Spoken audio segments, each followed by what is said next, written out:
Hello, friends. My name is Jennifer Hitchcock. I have been an AP government teacher for several years, and I have also been an AP Government College Board reader for several years. So I have some experience in working with the FRQs that are found on the redesigned exam. I wanted to spend a little bit of time with you talking about the Supreme Court Comparison FRQ in particular today. It is the third FRQ on the exam, and it's a little tricky. It's a lot trickier than it looks. When we are done, we will have talked about why College Board does the comparison FRQ. We'll take a look at the structure. We'll look at a prompt, and then we'll do some practice and even get a chance to take a look at a student back check rubric that you can download and use to help you in class. College Board has rolled out this brand new Supreme Court Comparison FRQ, and I think it's a really great opportunity for you to show your chops at working with reasoning and logic. So the Supreme Court is well versed in taking historical information, quantitative information, information relating to the passage of law, and obviously legal issues, and turning that into decisions and holdings that help us understand how to interpret clauses of the Constitution that may conflict with actions taken by the federal government and state governments. And so we see application of this FRQ into a future study in law, public policy, political science, history, and so many more other applications. Plus, in a time in which our Supreme Court has become somewhat of a celebrity cause and decisions that are rendered by the court get a lot more press, it's a really good skill for us to be able to understand exactly what the courts do. This is a small snapshot of us looking at those skills that the court uses. You'll be learning more about the broader context of how the court works in your classroom, and you'll be applying some of that information on this FRQ.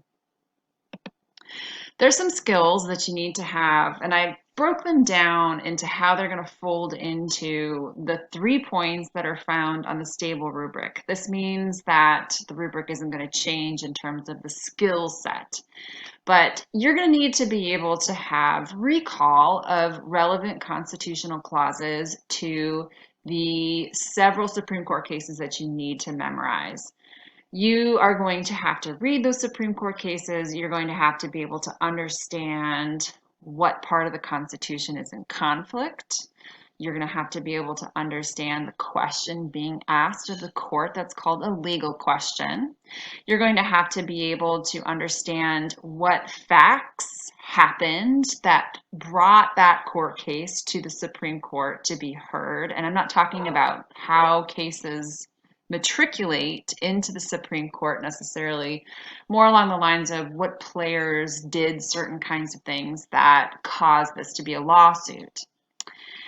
You are also going to have to be able to understand the outcome of those cases. They're called the holdings, and the holdings aren't just I decide for this person or I decide for that person. They also are threaded with a line of reasoning, oftentimes a very long line of reasoning that will draw on previous Supreme Court cases called precedent, on interpretations and understandings of the Constitution as it was written and ratified in 1789, on the facts of the case, and on the laws that are being brought into the courthouse.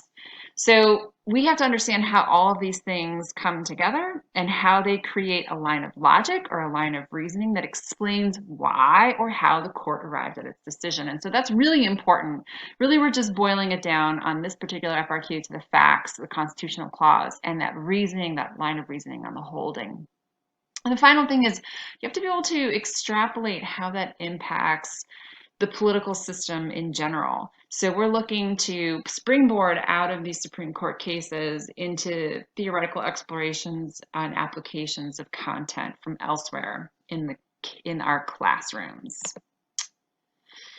So now we're going to take a look at the structure. And like I said, there's 3 points, 3 components, and there's 4 points. So before I go any further, I really want to make sure that we have some underlying understandings in terms of how I'm going to advise you to approach this FRQ. Number one, and this is probably the most important, there's a point B that has two different activities that you have to do, each of which results in the awarding of a point. However, those 2 points, we'll call them B1 and B2. B1 is facts, B2 is holdings. We're going to assume that they are linked, that you have to get B1 to get B2, and you have to get B2 to get B1. They're not separate. So really we're looking at 1 point, 2 points, 1 point on our rubric. That's going to be our assumption. I think College Board is still trying to work out exactly how they want to approach this. So taking a conservative approach to this FRQ, I think it's probably best for us to kind of just assume that's the best policy. So, like I said, we're going to identify our concept. We're going to look at some facts that precipitated the case. We're going to look and compare our required and non-required holdings to find reasonings that are similar or different. And then we're going to connect to concepts in class. Some advice, again, best practices. I think you should always outline your answer. People tend to rush. I feel like oftentimes kids put their heads down on their desk and they finished in the, you have 100 minutes to finish these 4 FRQs and kids finish in 60. And it's because they're rushing through their FRQs. They think they know what College Board's looking for, and you have to do a really close read, underline the key components of each of the questions to make sure that you're answering them. I would also advise you to use complete sentences with a flowing response. It's not an essay though, so it's kind of like you're doing 3 separate, smaller, short answers. And then the last point is, and this is kind of a point of contention in the AP government teaching community, is whether or not you should label your answers. So here's my advice. After sifting through thousands of essays from students, knowing how quickly we roll through those FRQs, it's the best, it's really the best kind of decision for you to label them. And here's why. It's not necessary. We'll find your answer. But the more that you bury your answer into your FRQ, the more that the reader is going to kind of root around to look for those answers. So if you recognize that this is not an essay that's looking for you to demonstrate that you're this fantastic writer, and more that you can do the skills, when you break it down and you label your parts for the reader, you are going to clarify exactly what you want to discuss in each section, and it will enable them to kind of roll through each section faster. And then there is a little bit of a fail-safe in that if you kind of have answers out of place, we'll find it. But just kind of organize your thought, have it organized and succinct when you present it to your readers so that they can accelerate through your FRQ, so they can check the boxes and be like, yes, you have received the point. So that's my personal opinion. That's what most people do when they are writing FRQs. And I just think it works best. All right, so our first point, point A, is the constitutional connection. So I don't want to say clause here because that is almost too limiting. For instance, it can be a clause like the First Amendment, but if you're looking at something like the First Amendment, you have to unpack that and talk about, well, which part of the First Amendment, because there's several rights that are buried inside that single, stanza. So you say free exercise or establishment clause, something along those lines. So we're looking to identify in this first part that constitutional connection with the clause, and then sometimes it might be necessary for you to spell out a doctrine that might flow out of that. For instance, a political question doctrine, which isn't in the Constitution. It's something that's been established by courts, and you'll get into that in class. Even something like selective incorporation, that's a really tricky one because it's both grounded in an amendment, which is the 14th Amendment. It's grounded in a particular clause in the 14th Amendment, the due process, but you kind of have to compress all of those together to kind of really make sure that you're doing the best job you possibly can at answering the question. And that's really the most important thing that we have to do is answer the question. So when you come to A, you're just going to identify that with sufficient detail to show your understanding. And you are going to make sure that you give sufficient detail that there's no question in the mind of the reader that you know what you're talking about. Point B, what we're going to do here is we're going to assume, again, B1 and B2 are connected. And so I want you to really rigidly keep them apart as separate sentences. The first thing that you're going to do is every time is restate the prompt as a statement and provide an answer. We call that ATQ. So many times kids don't do that, and that's where points come flying off the paper, and it's always upsetting. So we want to first identify the facts in a separate statement that brought the case to the court for the required case only. So it's not going to be presented in the prompt. You need to make sure that there's no evidence of reasoning or holding or action from the Supreme Court. It's what happened that directly caused this case to proceed. Again, don't talk about Supreme Court processes. We're talking about something somebody did. So the state of North Carolina redrawing a legislative district that packed minorities into majority-minority districts was challenged as an unconstitutional gerrymander. That would be sufficient. It's clear that this is what happened that brought the case to the courts. So when we get to B2, again, it's a separate point, but they're connected. What you need to do is there's a lot more work to this one. So you need to find the connective tissue between the two cases, and it's going to turn around that constitutional concept.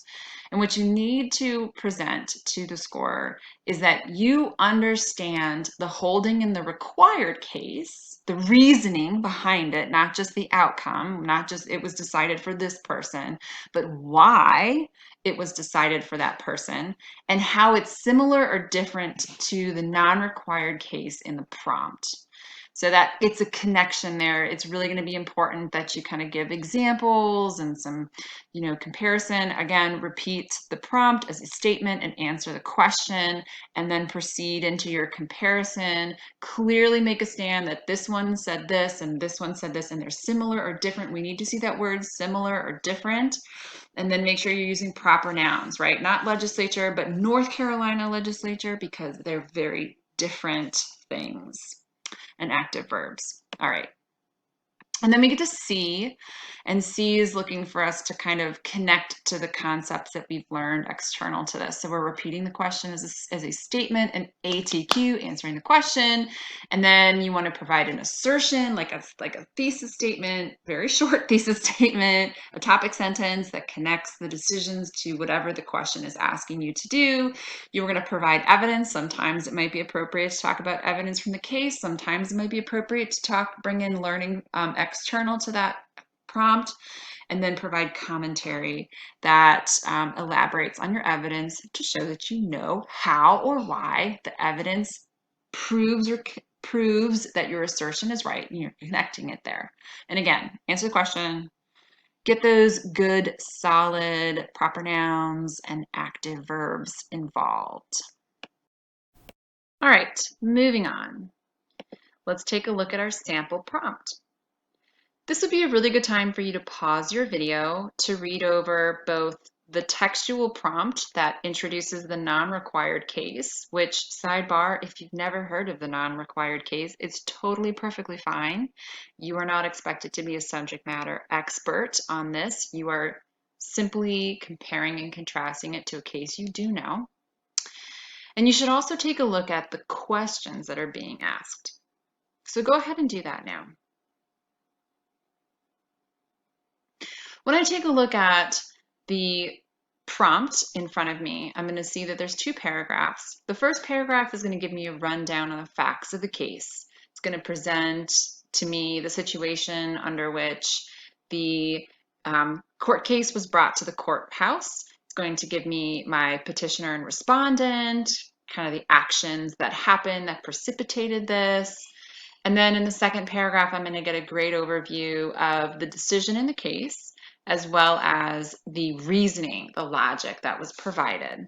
And then you'll see an A, B, and C that we're identifying, that we're explaining facts and looking at different holdings. And I want you to have a mental hold on different there for a second. We're going to come back to that.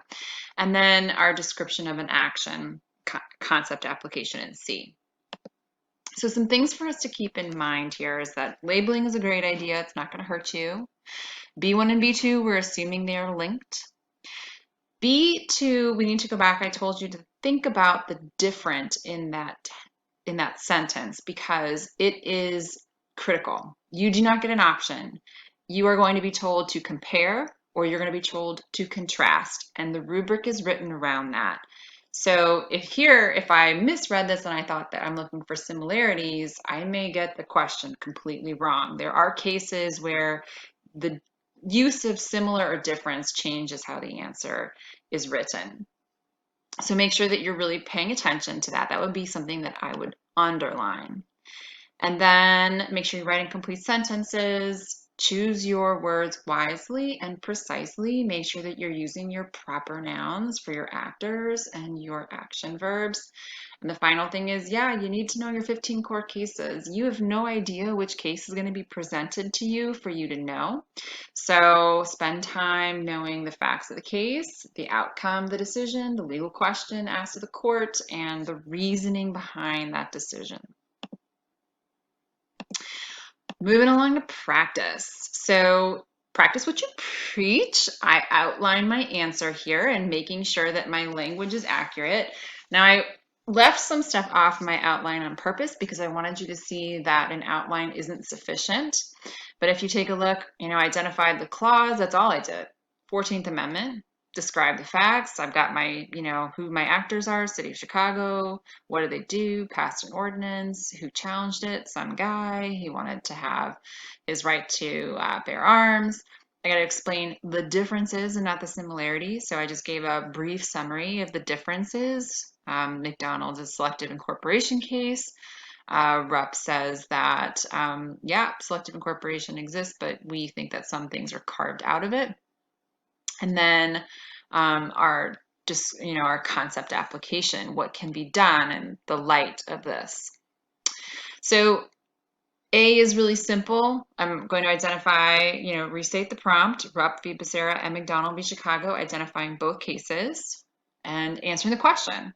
So I told you before, incomplete on the outline, and here's living proof. If I just said the 14th Amendment, there's no way I think I would get this question correct because the 14th Amendment has due process and equal protection and privileges and immunities and a handful of other things that are in there as well.